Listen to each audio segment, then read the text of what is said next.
그래서 OBL 이꼴 화물 가치하고 동등하기 때문에 소유권이 들어가 있습니다. 그래서 요거를 보내버리게 되면 돈을 안 주면은 이제 안 되기 때문에 미리 언지를 합니다. 그래서 ETD가 나왔고 BL이 나왔으니까 이제 빨리 대금 지급을 해라. 그러면 그쪽에서 약속된 시간 안에 이제 대금을 지불하고 확인하고 특송으로 이제 보냅니다. 그래서 이쪽에서는 이제 배가 지금 화물이 가고 있죠. 운송을 하고 있고, 그럼 특송으로 DHL로 이제 원본 BL이 이제 OBL이 이제 가게 됩니다.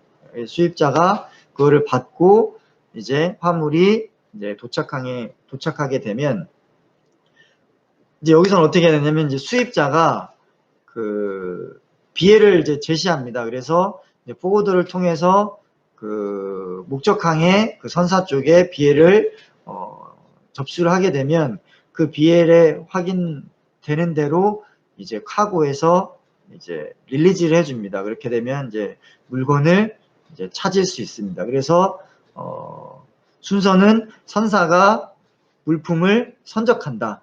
이제 ETD 출항일이 나오고 ETA가 나오죠. ETD는 Estimated Time of Delivery 출항일이 되고 departure 그리고 ETA는 Arrival 해서 도착일 예상일이 되는 겁니다. 그래서 ETD, ETA가 나오게 되고 거기에서 화주에게 포워더를 통해서 이제 BL을 이제 발행을 합니다. 그래서 오리지널 BL을 발행하게 되면 이제 한 3부 정도가 기본으로 발생이 되는데 한 부류가 분실하게 되더라도 다른 거를 이용해 가지고 하기 위해서 이제 보통 통상적으로 3부를 발행해 주고 근데 만약에 한 부를 쓰게 되면 나머지 거는 이제 효력을 잃게 되는 거죠. 그래서 그렇게 진행이 되고 그리고 이제 화주는 이제 수입이 되는 거를 대금 입금 확인을 확인하고 그리고 나서 이제 OBL을 이제 DHL을 통해 가지고 BL을 이제 수입자에게 이제 전달해 줍니다. 그래서 수입자는 OBL을 가지고 선사에다가 이제 접수를 하게 되면 BL을 확인하고 화물하고 비교해 가지고 OK 사인이 나면 이제 카고를 이제 릴리즈하게 됩니다. 그래서 수입자는 BL을 근거로 해서 수입항에서 수입 통관이 끝난 물품을 이제 수령을 할 수 있게 됩니다. 그래서 해상운송 같은 경우는 이제 이렇게 BL 절차가 이렇게 진행이 됩니다. 해외 영업에서 하는 것 중에 하나가 바이어들이 이제 계속 이제 서렌더 BL을 이제 요청을 합니다. 그때 신뢰가 좀 이렇게 탄탄하게 쌓여 있는 바이어 같은 경우는 그냥 뭐 여신 조건이 워낙에 그냥 DA로 깔려 있다던가 페이먼트 텀이 어느 정도 있을 경우에는 그냥 서렌더 BL 발행하고 먼저 물건 찾기 하고 나중에 오래된 롱텀 파트너십에 의거해서 물건을 이렇게 받으면 됩니다. 아니 대금을 그 약속된 날짜에 받으면 됩니다. 근데 이제 서렌더 비어를 발행해달라고 해서 그냥 신입이 아무것도 모르는 상태에서 그냥 서렌더 비어를 해주세요라고 요청을 해가지고 비엘을 발행했는데 그 사람들이 물건을 찾아가 버렸어요.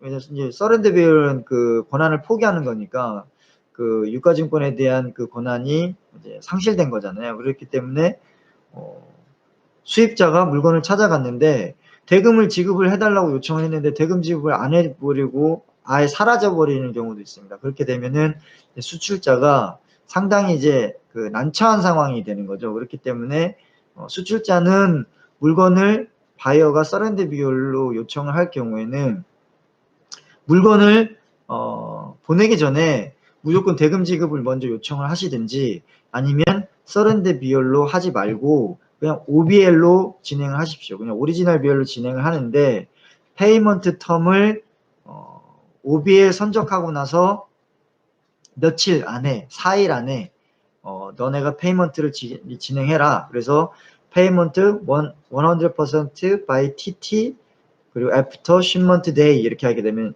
선적하고 나서 4일 안에 페이먼트를 지급을 해라는 조건이거든요. 그러면 저희가 선적했다고 선적에 대한 통지를 하게 되면 그 통지한 이후부터 약속된 4일 또는 7일 안에 수입자가 대금 지급을 해야 되는 겁니다. 근데 만약에 대금 지급을 하게 될 경우에는 그거를 가지고 저희가 OBL을 DHL로 발송을 해주면 돼요.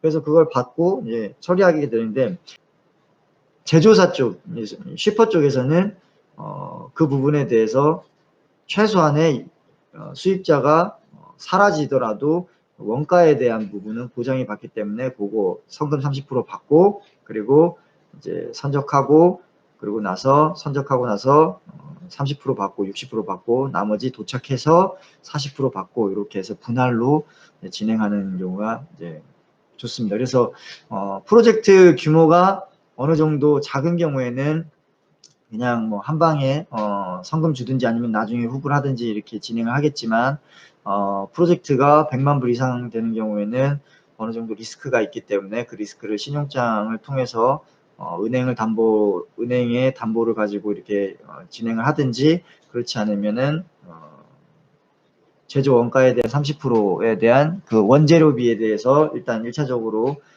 바이어들한테 받고, 그리고 나서 운송을 이제 진행을 하면 되겠습니다. 그래서